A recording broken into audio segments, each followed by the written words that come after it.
Ah, il est impressionnant, François. C'est comme quand il a proposé d'imposer à 75% les revenus au-dessus d'1 million d'euros par an. Le tollé. T'en as vu François Hardy qui est sorti de sa grotte? Ah, mais je vais être à la rue. Mais ma cocotte, t'es déjà à la rue. Les footballeurs, qu'on dit ça continue comme ça, on va quitter la France. Hein. Les footballeurs qui quittent la France, la fuite des cerveaux.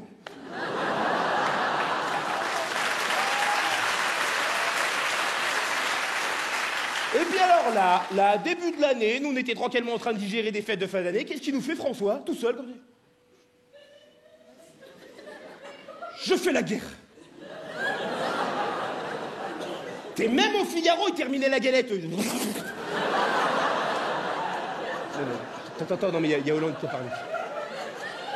Non, excusez, non, mais n'écoutez pas, monsieur. Qu'est-ce que vous avez dit, monsieur le président?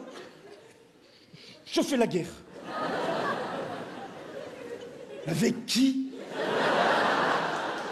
Tout seul. Je fais la guerre tout seul. Dans le désert, au Mali, je fais la guerre.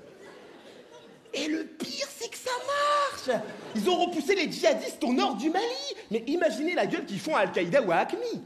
Ces mecs qui, depuis des années, se réunissent dans des grottes, qui se préparaient à combattre George Bush, Barack Obama, ils sont en train de se faire niquer la gueule par François Hollande.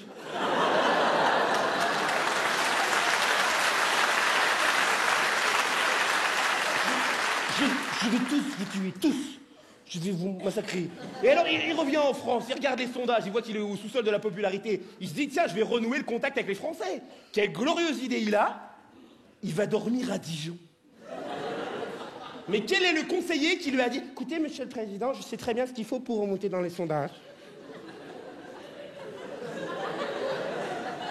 Il faut dormir à Dijon. J'ai une tante qui habite là-bas, c'est très joli. Et bon, je sais très bien comment ça s'est passé dans la tête de François. Il s'est dit, j'ai été acclamé à Bamako, Dijon, ça va le faire. Quelqu'un aurait dû lui dire qu'il y a beaucoup moins de Maliens à Dijon. Et là, évidemment, vous en avez entendu parler, l'affaire Cahuzac. Bon, je pense qu'à ce stade, on peut tous se mettre d'accord, qu'on soit de droite, de gauche, de centre, du extrême, apolitique. On peut se mettre d'accord sur un truc. François Hollande, c'est un gros poissard. Non mais de ma vie, j'ai jamais vu quelqu'un avoir aussi peu de chance. En 10 mois, la première fois qu'il prend l'avion, paf, il se prend la foudre.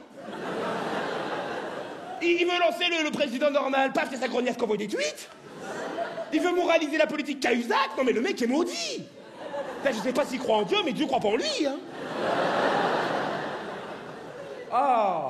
Mais en fait, moi, quand je vois tous ces politiciens, je me dis, mais des fois, on en viendrait presque à regretter Chirac. J'ai dit presque. Ah, Jacques Chirac, cet homme qui, malgré son anosognosie, a quand même réussi à écrire le 2e tome de ses mémoires.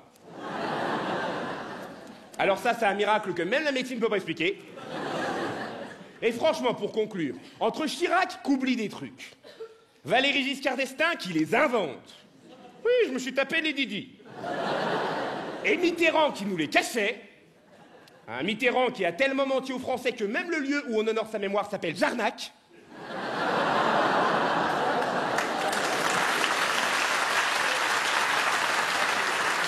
Mais moi, je vous le dis, mesdames et messieurs, pour moi, la 5e République, c'est le gouvernement X-Files. La vérité est ailleurs.